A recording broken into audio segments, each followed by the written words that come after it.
like a gypsy, pack like a princess. Hey everybody, so Austin is here with me. He wants me to start calling everybody Betties now. So hopefully nobody gets offended. Doing the barrel racing 20 questions tag. Starting a trend. Yeah, starting a new trend. Started with us. Because we're fucking awesome. We're boss. Yeah. How's business? We're booming. Okay, so we have 20 questions. Question number 1, classic equine or professional's choice? I think that that's a lot of personal opinion. I personally use classic equine a lot more than any professional's choice. I just like the way they fit better. I agree. I mean, I use more classic equine than professional's choice. I feel like classic equine's a little bit more affordable than professional's choice too. I feel like they are. They're usually $10, $15 cheaper on a pair of boots. Yeah. Question number 2. Indoor or outdoor pens? I think that everyone can agree by the end of the summer you're all dying to run inside. By the end of the winter you're all dying to run outside. But a lot of times it really kind of depends on your horse. I mean, I agree. I like outdoor pens more though, because your outdoor pens are usually rodeos. Yeah. Which kind of takes us to question number 3, rodeo or jackpot? I do prefer the rodeo setting. It's a lot more exciting. Get your adrenaline up, yeah, I think. Exactly. And my mare really seems to work a lot better at a rodeo. I think there's more to keep her distracted. I prefer rodeos over jackpots, personally.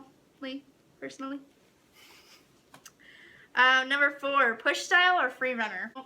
I didn't really like free runners. Cinch was a free runner and it was almost way too much horse for me. I think I like to have control of how fast my horse goes. So I like push style horses mainly. Yeah, I prefer push style. I can be pretty aggressive if I need to be. I have a pretty easy time kicking, whipping, pushing them across the pen. On the other hand though, I have a hard time just sitting there and trusting them not to run away with me. Number 5, who is your barrel racing idol? That's a tough question because we have a lot of idols. It's a very tough question. I don't know. I'd have to say, Fallon has to be at least top 2. I'm not going to say number 1 or 2.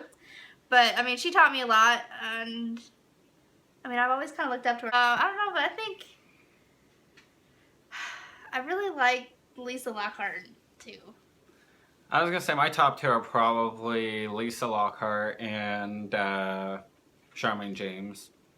I mean, who doesn't love Charmaine James? Yeah, she's pretty freaking awesome. Lisa and Louis forever, though. Yeah. LOL.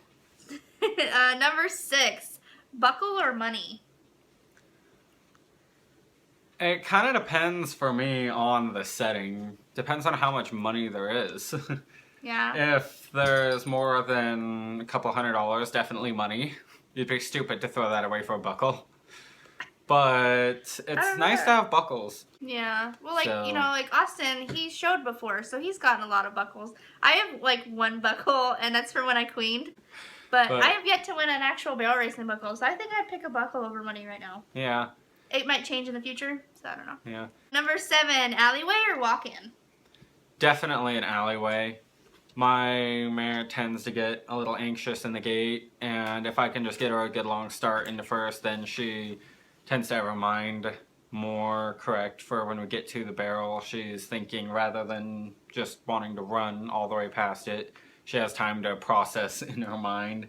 I just feel like it takes a lot out of them to have to make them walk in, go down the fence, and then run. Yeah. Well, like my horse, it really don't matter. She's pretty calm, but I feel like in an alleyway, you're going to get more of a running start and more power through your run than being able to from a stop to a start. Number 8, what headgear do you use on your horse? I have a cable pole tie down. I use that because, again, my mare doesn't really need it that much for the run. It's mostly for the gait because she tends to get a little light in the front end when she gets anxious. So I like to have a little bit of something to keep her down on her front feet. And then I have, she also likes to be really over bendy in her runs. she likes to get on the backside of a turn and then just pull her nose around your knee and fall out through her shoulders. So the bit that I use has kind of a stiff one-piece curved mouthpiece in it, and with a rope noseband over the top. And both of those help keep her a little straighter so she doesn't overbend and snap like a rubber band. I try and avoid tie downs unless I really need one, because I feel like, personally, I feel like tie downs are just a band-aid for a weak spot in your training. But you can't say that for every horse, because there are a lot of them that have to have them, because their mentality is so much different when you're competing and running than it is when you're just training. You like when you rope, a lot of ropers use a tie down for your horses to balance on. But with me, I usually just ran a posy bit. It was just a lifter bit, and it had just a dog bone in the middle. But I'm transitioning to a hackamore because I'm trying to free up my mare a little bit, and I just use the Jim Warner hackamore, and that's pretty much all I use on my mare. Except for when I rope, I use just a regular ported bit with a tie down. That's about all I use on her. Question number 9. Opinion on colorful tack. Rock that shit. Yeah, you should see the tack that I have. The more fringe and the more sparkles, the better. Yeah. Because if you're going to do bad, you might as well look good doing it. Him and his dad own a saddle shop in our hometown. Rico Saddlery, located on Main Street in Emmett, Idaho. Be there. We'll put the number and all the info in the description too for that. Go pro on colorful tag. Number 10. Have you ever felt like giving up on a horse? There have been times, like I mentioned earlier, I felt like giving up on my mare Flower. We just weren't a very good fit at the beginning. But now I'm glad that we didn't, because we're picking it back up and doing a lot better now than we were. I have given up on a couple, just because partway through the training I just realized that they were not going to be a good enough fit for me, or they weren't going to just be the horse that I needed them to be. And so I just figured it was time to cut my losses and start over on something new. Yeah. I don't know, I've pretty much hit rock bottom a few times. Like I'm not the greatest barrel racer, and I have worked my ass off to get to where I'm at now. But with Cinch, it has been a long Several years. road. I mean, we did good at sometimes, but pretty much at the end, he ended up having an injury in 2013, like the year end of when I bought him. And then he was off for a whole year for that. And then he came back, and we did really well at first, and then slowly just started going downhill again. And it's that time when you're like, is it gonna benefit me to keep trying or do something else? And pretty much I kind of retired him. But yeah, I mean, I did kind of, I guess some people would say I did give up on Cinch, but I think it was for the better. So it can benefit you or bring you down more. It depends on how you go at it. Question 11, preference on shoeing. Well, my dad has been a farrier for most of his life, and he's taught me everything that I know about it. I shoe all my own horses these days, and I feel like one of the biggest things is to make sure that they just don't get too long of a toe, they keep a good heel and stand them up really good. And I like to use just regular iron plates for their shoeing. Sometimes, depending, I'll put some rims or something on them, just depending on the horse and how they work. For the most part, though, I just use regular iron plates. And then I like to leave a trail on the back feet on the shoes, because I feel like that helps them stay stood up, and it keeps them from getting in the ground too deep with their hind end and burning themselves. Yeah, I mean, that's more of a question for Austin, because I leave all that up to my shoer. My shoer knows best. My shoer, Crystal Fedor, she's pretty awesome. Little Lady Horseshoeing, look her up. She's a performance horseshoer. I mean, the cool thing about her, she's a barrel racer and a horseshoer, so she kind of knows what's going to feel good and not, like just like you. But since I've started using her, I've seen a big difference in my horses. Question 12, preference on saddle pads. I feel like the thinner the pad you can get away with, the better off you'll be because you're closer to your horse. They can feel you and you can feel them better. If your saddle fits, you don't really need a big thick pad. I feel like if you have, the thicker the pad you have, the less of a feel you have for your horse and the more likely your saddle is to roll while you're riding. Yeah. So, not like right now, I mean, I'm just using a 3/4 inch gel impact pad. And I freaking love it right now. Like, I had it for a while and I kind of fell out of love with it. And then I was like, oh, I'm going to get a best ever pad just because that's what everybody has. So it obviously has to be good. And I got one which is an inch thick one. And I ended up not liking it as much. It didn't really fit. I mean, I use it, but I feel like the thinner pads are nicer to have. I bought a Leeson pad from our local dealer and I fell in love with that pad. I don't ride it all the time to school in just because I feel like I like to keep it in good shape and everything. And but it's about, thickest point's about 1/2 inch and my saddle doesn't move at all. Question 13. Cowboy hat or helmet and why? I don't wear helmets. If I was smart, I probably would, but I don't.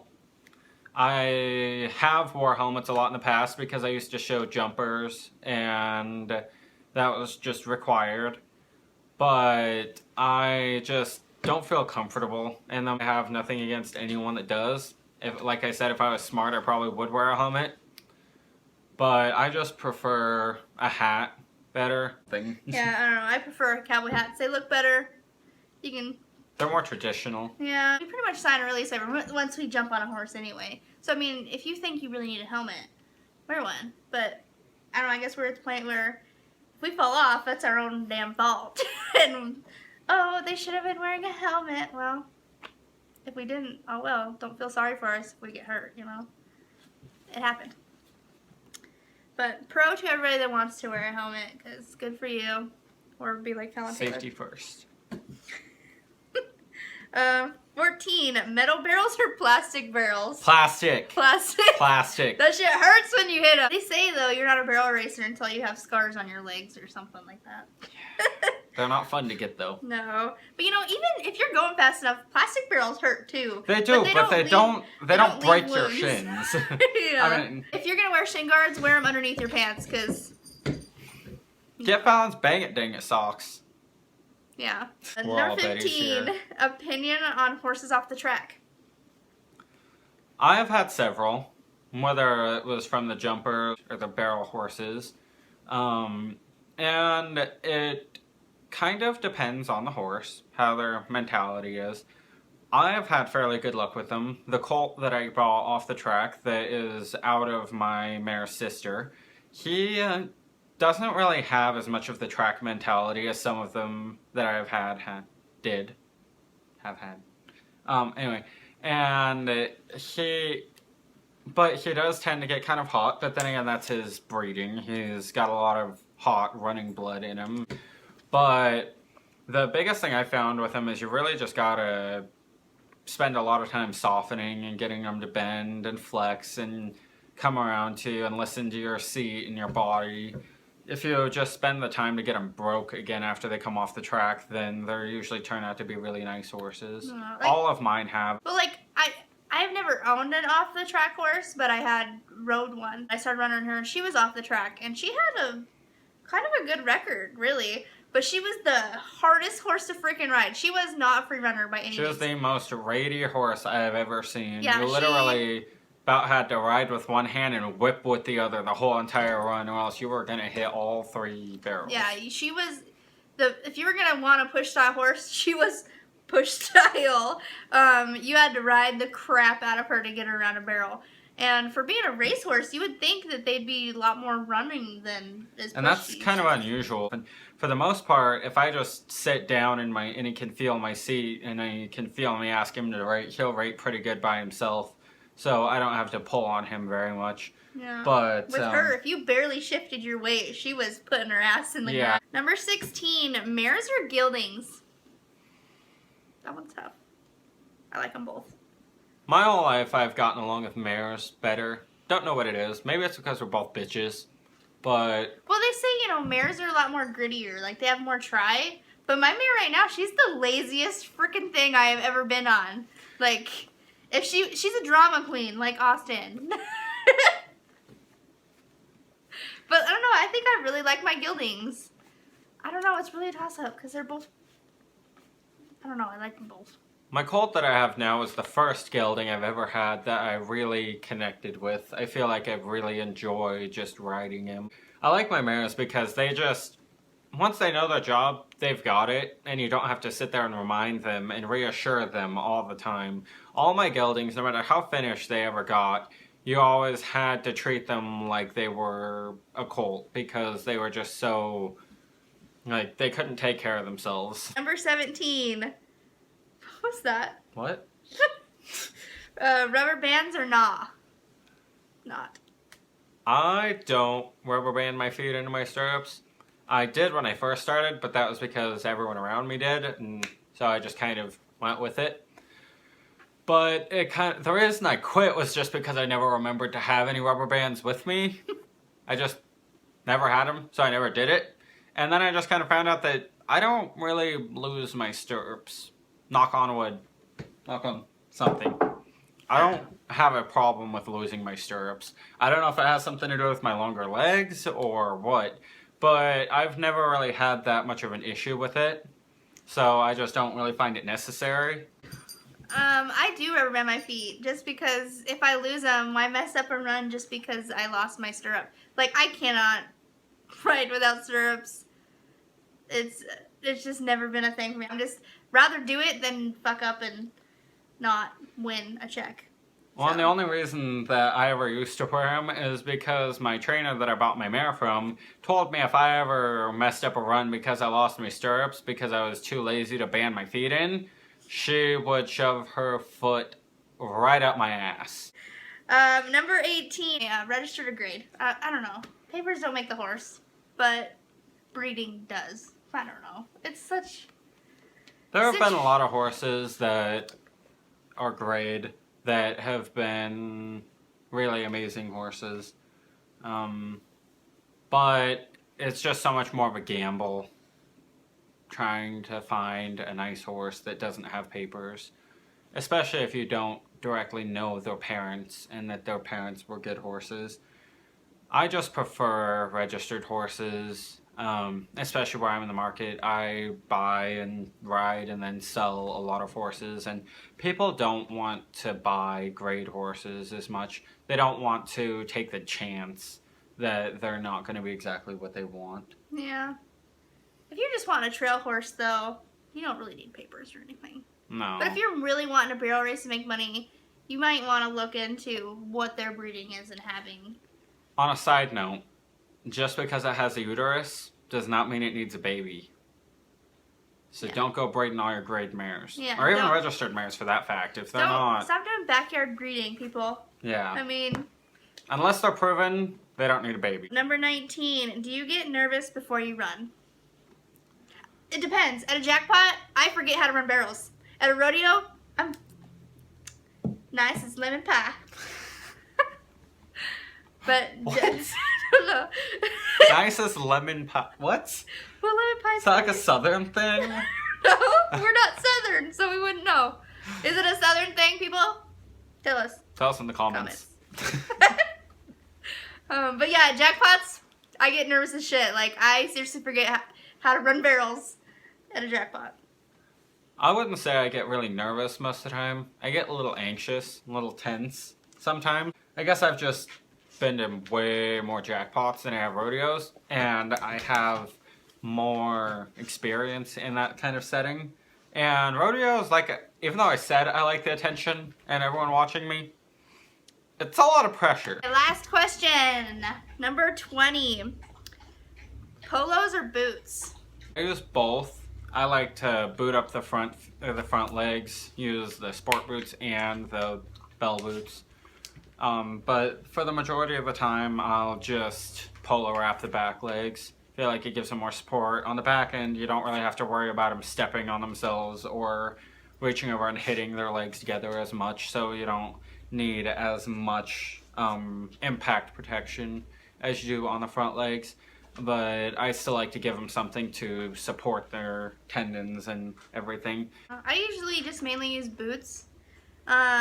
Every once in a while I'll use polos. Okay, so when I was in Texas, all Fallon used back then were polos. So she got a little tired of them. Yeah, I got sick and tired of having to wrap polos and unwrap polos, and washing them sucked. But I use them every once in a while. Just when you want that other pop of color, when you don't have all those other pretty boots. And they're stuff. a lot cheaper too. Yeah. You can buy a set of 4 polos for like $20. Yeah. And a set of 2 boots is like 60 to 80. $70, depending on what you look for. So that was our Barrel Racing 2120. Our 20 questions tag. I don't really know who to tag, so I'm going to tag all you guys. Everyone. Yeah, everyone that watch this. Whole universe. Everyone. Anyway, so Edit that out. So we're tagging everybody. I'm gonna upload every Tuesday. So a new video every Tuesday. I'm gonna have all his stuff down below because we're gonna restart his channel, and this video will be on his channel too. And then just tell me what you guys want to see. I also have an Instagram account for this channel. It'll be down below also. So just tell me what you guys think, and if you guys all like being called Betties or not. Here's Roscoe. Roscoe says bye. Bye. Bye, everybody.